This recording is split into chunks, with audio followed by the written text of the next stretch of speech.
Pastor Praveen మృతి కేసులో పోలీసులు దర్యాప్తు వేగవంతం చేశారు. హైదరాబాద్ నుంచి రాజమండ్రి వరకు మొత్తం 15 గంటల సీసీ ఫుటేజ్ ను సేకరించారు. ఘటనకు కొన్ని క్షణాల ముందు ప్రవీణ్ బుల్లెట్ బైక్ ను క్రాస్ చేసిన 5 వాహనాలపై ప్రధానంగా దృష్టి పెట్టారు. హైదరాబాద్ లోని ప్రవీణ్ కుటుంబ సభ్యులను కూడా విచారించారు. పోలీసులు 4 బృందాలుగా ఏర్పడి దర్యాప్తు చేస్తున్నారు. ప్రవీణ్ మార్గ మధ్యలో ఎక్కడైనా ఆగారా, ప్రవీణ్ ను ఎవరైనా కలిశారా అన్న వివరాలు సేకరిస్తున్నారు. కాల్ డేటాను కూడా పరిశీలిస్తున్నారు. పాస్టర్ ప్రవీణ్ మృతిపై అనుమానాలు వ్యక్తమవుతూ ఉండడంతో కొన్ని కోణాల్లో దర్యాప్తు చేస్తున్నారు. దీనిపై మరింత సమాచారాన్ని రాజమండ్రి నుంచి మా ప్రతినిధి శ్రీనివాస్ అందిస్తారు.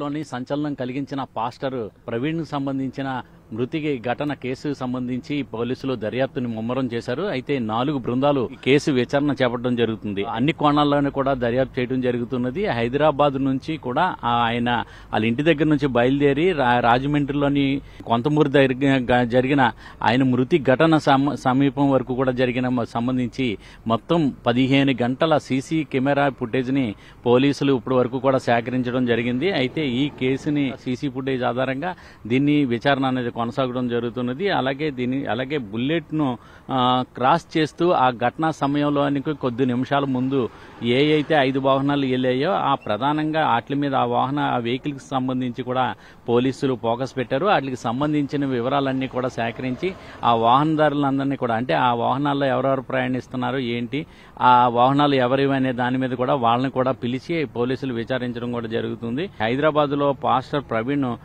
కుటుంబ సభ్యులను కూడా ఒక బృందం వెళ్లి అక్కడ కలిసి వాళ్ళ కుటుంబ సభ్యుల్ని ఇప్పటికే వాళ్ళని విచారించడం జరుగుతుంది. అయితే మొత్తం 4 బృందాలు ఈ ఘటనలోని సంబంధించి విచారణలో పనిచేయడం జరుగుతున్నది. ఒకటి హైదరాబాద్ నుంచి విజయవాడ వరకు ఏవైతే ఉన్నాయో అక్కడ సీసీ కెమెరాలన్నింటినీ కూడా పరిశీలించడం అనేది ఒక బృందం పనిచేస్తుంది. గతంలో కూడా బైక్ పైన ఇలాగ రాజమండ్రి రావడం అనేది సందర్భాల్లో కూడా జరుగుతుందని, అలాగే దానిలో భాగంగానే ఈయన ఇక్కడికి రావడం జరిగిందని చెప్పేసి అక్కడ కుటుంబ సభ్యులను విచారించిన సమయంలో పోలీసులకు ఈ వివరాలన్నింటినీ కూడా వాళ్ళు చెప్పడం జరిగింది. అయితే దాన్ని ఆధారంగా చేసుకుని అక్కడ ఒక బృందం అంతా కూడా, అంటే అతనికి ఎవరెవరు ఫోన్ చేశారు, ఆయనకి హైదరాబాద్ నుంచి ఇక్కడికి వచ్చే లోపల ఆయన సెల్ ఫోన్ లో ఎవరెవరితో మాట్లాడారు, ఎక్కడెక్కడ ఆగారు, ఎవరెవరు కలిశారు అనే దాని మీద కూడా మొత్తం పూర్తి డేటానంతా కూడా సేకరించడంతో పాటు కాల్ డేటాను కూడా సేకరించి ఆ కాల్ డేటా ఆధారంగా వాళ్ళందరికీ కూడా సెల్ ఫోన్లు చేసి వాళ్ళ ఫోన్లో వాళ్ళందరినీ సంప్రదించడంతో పాటు వాళ్ళందరినీ కూడా విచారించడం కూడా జరుగుతున్నది.